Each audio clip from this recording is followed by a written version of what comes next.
This is an overview of what you missed from our Dunes and Schools training held yesterday. So I'm just going to briefly go over this PowerPoint that we went through.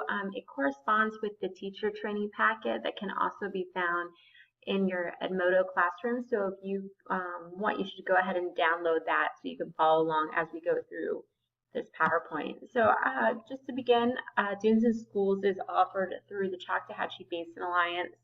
And CBA is part of Northwest Florida State College's foundation, and we are a nonprofit organization committed to maintaining the health of our local waters here. We do that primarily through 4 program areas, including monitoring, education, restoration, and research. We originally founded 20 years ago to do monitoring and have grown since then. You will be primarily corresponding with myself, Brittany Tate, and Amanda Bryant, the new environmental education assistant. So here's our contact information. If you need anything throughout the year, feel free to contact one of us. So I'm just going to briefly go over what is Dunes and Schools. So CBA, I began working here about 5 to 6 years ago, and we started with our Grasses and Classes program, and that is primarily focused on getting kids at the elementary school level involved in the restoration of the Choctawhatchee Bay. When I came on staff, it was decided that the goal of the education department would be to provide hands-on watershed education at the elementary, middle, and high school level. Now that our elementary school program is off and running for 6 years now, we are now focusing on developing and refining our middle school program, which is Dunes and Schools. So Dunes and Schools involves middle school students in the restoration of the coastal dune lakes and the coastal systems here in Northwest Florida. So the students will participate in monthly lessons in their classroom, which are all aligned to state standards, and they will also grow sea oats in their classroom.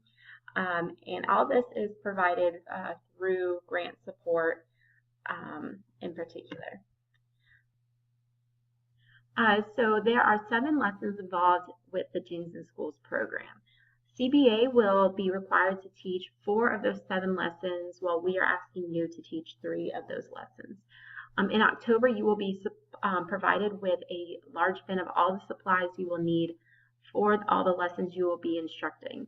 So here's just an overview of what the year will look like, and I'll go through this briefly. So we're going to begin in September with a field experience at a state park where students will get to conduct some data collection and restore the dunes by planting sea oats. This can be stretched into October as needed, but we're hoping to kick off the year with that field experience because in the past, if you participated, April was a little difficult for us as everyone was busy getting prepared or were involved in testing. So we're going to start with that field experience. And then October, you will be conducting a sediment lab. We will provide you with sediment samples from around the state of Florida, and you will use compound microscopes with your students and look at those sediment samples and talk about and build upon the idea of longshore drift, which will be covered during that first field experience. In November, CBA will come into your classroom and we will look and engineer a restoration design and test that and see how the students' understanding of the coastal system helps to restore the system that they've designed. In December, that'll go back to you, and you will use YouTube videos to do a brief introduction on the dune lakes. This is an easy lesson because I know it's close to the holiday break and it can be a little stressful and hectic at times. So simply this will be introducing the dune lakes and also doing a pH lab if you have time with that, talking about how pH is a little more acidic in the lakes and why. In January, CBA will come back and we will pot sea oats with the students. So you will be growing sea oats in your classroom from January until the end of the year in May. So in January, we'll come in with all the materials and we will plant those sea oats. In February, again, this will be one of your lessons that you teach, and you'll talk about land use and how that's changed around the coastal dune lakes. And then using that information, the kids will develop an idea on what's the best structure to survive on a dune lake during a hurricane. And then everything will wrap up in March with a dune lake investigation, which will look a little bit more into erosion and accretion and how that influences the lakes and then also possibly bring in some species collected from the lakes to see how they differ from lake to lake. So like I mentioned, in January, we will plant the CEOs. So to go a little bit over the planting of the CEOs, students will work in groups, and they will be placing 2-inch CEOs, which relates to the root mass of the CEOs, and they will be transplanting those into gallon buckets. You have 2 options for growing your CEOs. You can either grow them inside and outside, and that's really good if you want to compare how indoor influences the growth versus outdoors, or if you wish, you can grow them all outside. If you want to grow them inside, you need to provide a space where we can hang the grow lights, and then also there's a space to actually house the plants, so a counter, a table, something along those lines. So you have the option to decide, and you can let me know in the coming months what you would like to choose to do. As long as you let me know before January, we will be there, so we can plan a time when the children are not in the classroom, where we can come in and hang the lights before that lesson. CEOs are very easy to take care of. Just a few things to go over. CEOs grow in the foredune region of the dune system, and that is often compared to a desert. So it's hot and it's dry, and there's low nutrients. So the CEOs really don't need a lot of support to survive. We ask that you only water them every 10 to 14 days, and they seem to do well when they're left alone. If we do get a hard freeze while you're growing them between January and May, I'll contact you, and you can either cover them with a sheet or you can simply bring them inside. They're not very heavy. So as part of this program, we will be providing all the materials and supplies you need to implement. So you'll be delivered a large bin with all the materials needed for those 3 lessons that you will teach. And again, in January, we will come in and hang the grow lights if you need them. So in addition to the lessons we provide you, we'll be using an online classroom to store all the resources and materials you may need for this program. So here's an example of some of the resources that will be provided to you on the online classroom. So if you have some downtime, or you want to incorporate the program a little bit more into your lesson plans, we have some ready and available for you. So this is just a screenshot of one, and this involves the students writing persuasive writing prompts, and so they're using this article about CEOs and kind of arguing it one way or another. So this article is about how a resident doesn't want CEOs, so we're hoping that they would write an article using this information they've learned and talk about why CEOs are actually important. So I'm going to go a little bit into the field experience, because that is our first lesson with Dunes in Schools. So the field experience will take place at a state park, and we are asking that only 100 students attend approximately, or 1 science class or 1 teacher attend. And during that, we will go over a few things. We will talk about dunes and CEOs, and do a little bit of dune vegetation overview and survey. We'll do some data collection data at the shoreline and look at longshore drift and wave activity and how that influences sediment deposition onto our shorelines here.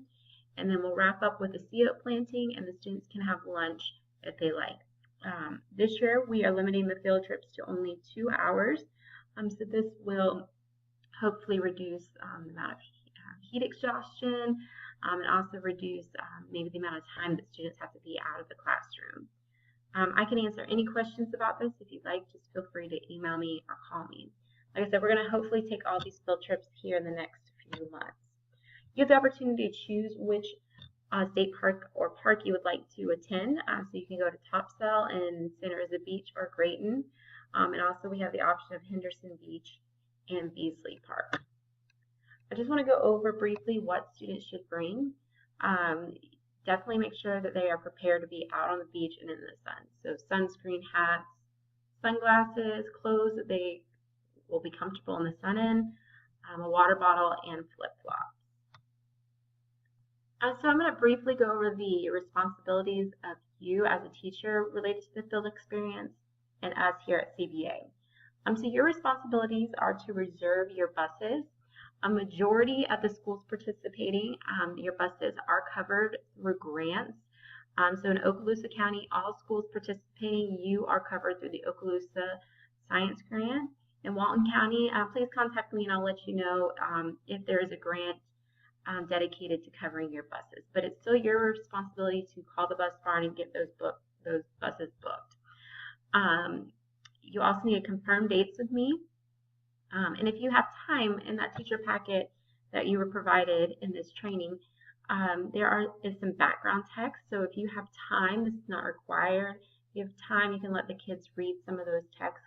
But we're going to cover all that information on the field trip. It just gives them a little more insight into what we will be studying. And there also are some follow-up questions to those texts. So like I said, if you have time, that would be beneficial. And again, just make sure the students are prepared to be outside and have plenty of water. Our responsibilities are we will provide all the materials and supplies for the trip. We will lead all the activities. We'll work with the state parks to reserve park location, make sure that the park is ready to accommodate the students, and we'll also provide some extra water coolers. So I've been speaking about how you will be implementing some of the lessons, and all of that is going to be kept on Edmodo. And so you are going to be provided a code, which currently there's one in your packet that you can look at. But it will take you to this page. If you have problems with Edmodo, I will show you how to access it. But here's the Edmodo page that you will be using. And in here, there are folders. And under all the folders is everything you may need. So here's a teacher training.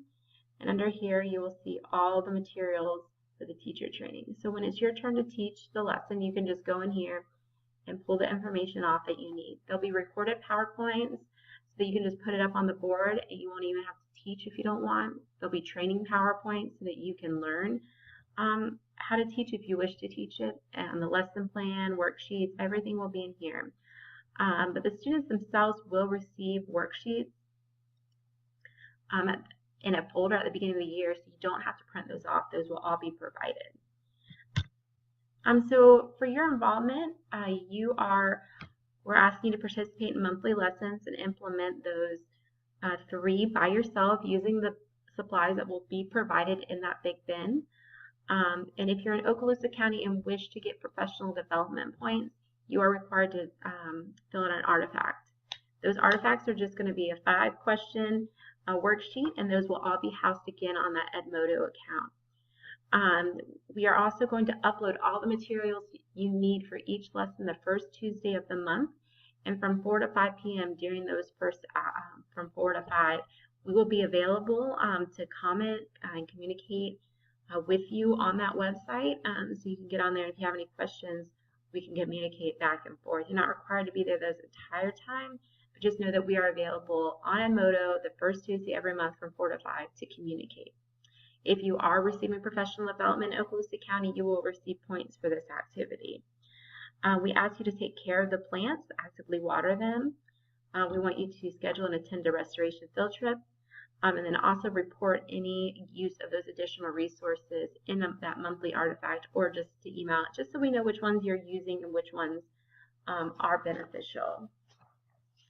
So that's pretty much what I have to cover about the Dunes in Schools program this year. If you have any questions, feel free to email or call me. Also in your packet that you have in front of you, there is a month-by-month overview of what the Dunes in Schools program will involve, so you can kind of see of how the year will be spaced out. So in August, attend the teacher training, start scheduling your restoration field trip, book buses, and make a yearly calendar with us. So it kind of just shows you what is going on. I would like to point out a few things. One, there's an optional PSA. If you're interested in that, I can talk a little bit more with you about that. That'd be after the program's over. And again, just a reminder, you will be growing COs past the time that you are required to do lessons. All that we ask now is if you will complete the teacher Dunes in Schools survey and email that back to me at tateb@nwfsc, and that way we can move forward and start planning the year. I hope you will continue to participate, and if you have any additional questions, just feel free to contact me. Thanks.